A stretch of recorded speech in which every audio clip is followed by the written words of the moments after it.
Assalamualaikum warahmatullahi wabarakatuh. Anak-anakku sekalian, apa kabar hari ini? Kita berdoa semoga kita selalu sehat walafiat dalam lindungan Allah Subhanahu wa taala. Sebelum pelajaran fikih dimulai, mari kita berdoa bersama-sama. Semoga apa yang kita dapatkan nanti menjadikan ilmu yang bermanfaat. Al-Hadiniyah Al-Fatihah.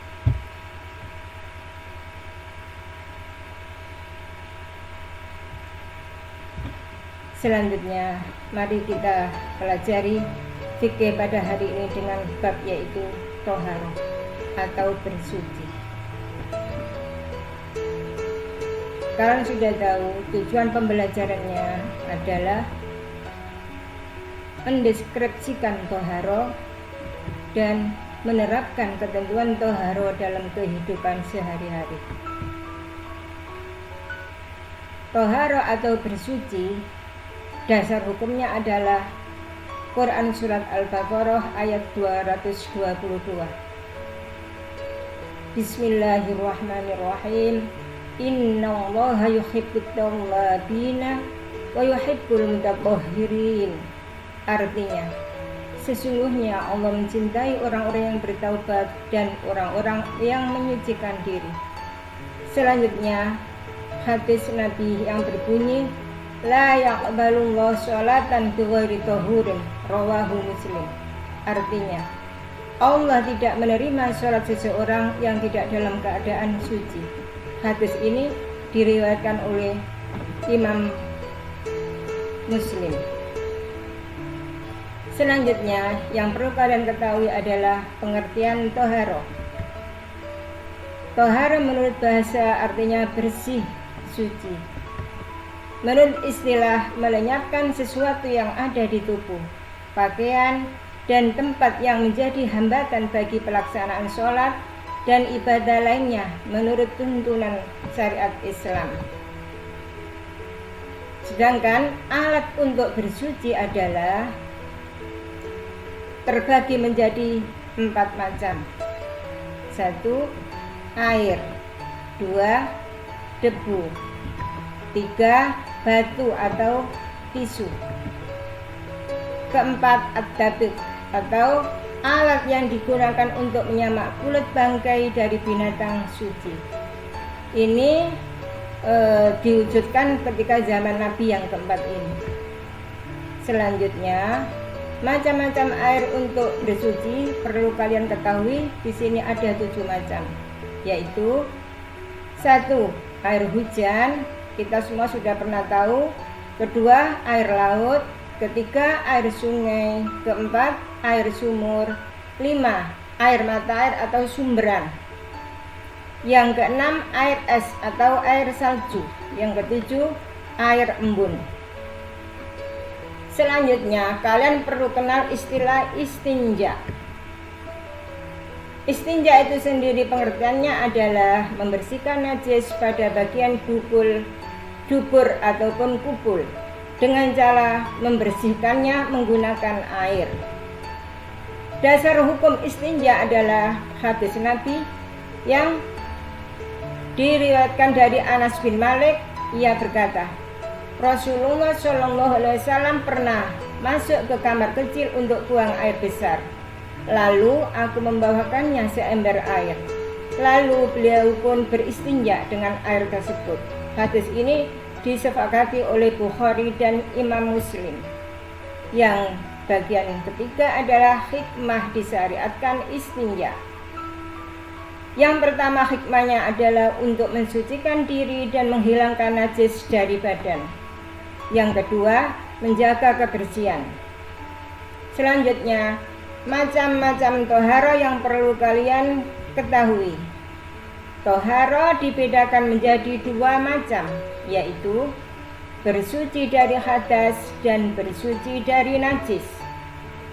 Ini adalah gambar dari bersuci dari hadas besar. Ini bersuci dari hadas kecil. Gambar ini alternatif dari bersuci dari hadas besar dan hadas kecil. Selanjutnya, pengertian hadas dan najis itu sendiri, kalian harus tahu bahwa hadas adalah sesuatu yang dapat membatalkan wudhu dan sholat. Sedangkan najis adalah sesuatu yang datang dari dalam diri atau tubuh manusia ataupun dari luar manusia yang dapat membatalkan sholat tetapi tidak membatalkan wudhu. Ini adalah bagian dari hadas. Nanti kita akan mempelajari apa itu hadas kecil dan hadas besar. Hadas kecil adalah segala sesuatu yang membatalkan wudhu. Ini contohnya, gambarnya. Contoh bisa berupa kentut, kencing, buang air besar, ataupun semacam itu yang lainnya. Cara bersuci dari hadas kecil adalah dengan berwudu atau dengan tayamum. Selanjutnya, hadas besar adalah sesuatu yang menyebabkan seseorang mandi besar. Contoh bisa berupa mimpi basah, haid, nifas, wiladah. Gambar di atas ibu-ibu itu adalah dalam keadaan bisa keadaannya nifas ataupun dalam keadaan wiladah. Cara bersuci dari hadas besar adalah dengan mandi wajib atau dengan tayamum. Selanjutnya, macam-macam najis yang perlu kalian ketahui. Ada 3 kelompok najis. Yang pertama, anak-anakku, kalian harus tahu, bisa membedakan nanti ada 3 macam tadi. Yang pertama adalah najis mukhafafah atau najis yang paling ringan. Contoh ini adalah air kencing bayi yang belum berumur 2 tahun dan belum makan apa-apa selain ASI, air susu ibu. Sedangkan cara mensucikannya najis mukhafafah adalah cukup memercikkan air pada yang terkena najis sampai merata meskipun tidak sampai mengalir. Selanjutnya, najis mutawasito atau najis sedang. Contoh bisa berupa darah, nanah, dan banyak sekali contoh yang lain. Dan perlu kalian ketahui, mutawasito terbagi menjadi 2 macam atau 2 kelompok. A. Hukmiyah, najis yang sudah tidak ada rasa, bau maupun warnanya. Cara mensucikannya, najis hukmiyah cukup disiram dengan air. Sedangkan yang kedua adalah ainiyah, mutawasito yang berupa najis mutawasito ainiyah ini najis yang masih ada rasa, bau maupun warnanya. Cara mensucikannya najis ainiyah dengan menghilangkan rasa, bau maupun warnanya, kemudian disiram dengan air. Jika sulit dihilangkan warna atau bau, yang tertinggal dianggap suci. Tapi ingat, jika rasa yang tertinggal maka belum dihukumi suci. Yang ketiga adalah najis mughalladho atau najis berat. Contoh dari najis mughalladho adalah air liur, air kencing anjing atau babi, dan seluruh bagian dari anjing dan babi. Cara mensucikan najis mughalladho, dihilangkan zatnya lebih dahulu, kemudian dibasuh 7 kali. Salah satunya dicampur dengan debu. Anak-anakku sekalian, itu tadi adalah pembahasan toharo atau bersuci pada pagi hari ini. Selanjutnya, sebelum ditutup, Bu Nikma kasih kalian tugas rumah.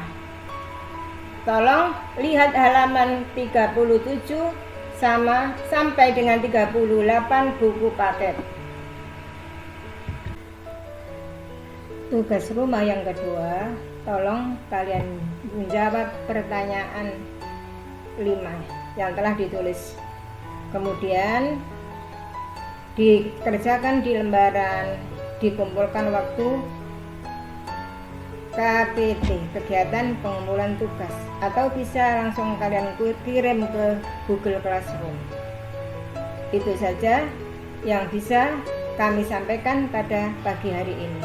Selanjutnya, sebelum pelajaran fikih ini kita tutup, mari berdoa bersama-sama. Semoga kita mendapatkan ilmu yang manfaat, yang berguna, dan selalu dalam lindungan Allah Subhanahu wa Ta'ala. Bismillahirrahmanirrahim. Allahumma inna nastaudi'uka ma'alam tanihi faratidhu ilayya inda hajati ilaihi waladansanihi ya rabbal alamin. Terima kasih. Kami akhiri. Assalamualaikum warahmatullahi wabarakatuh.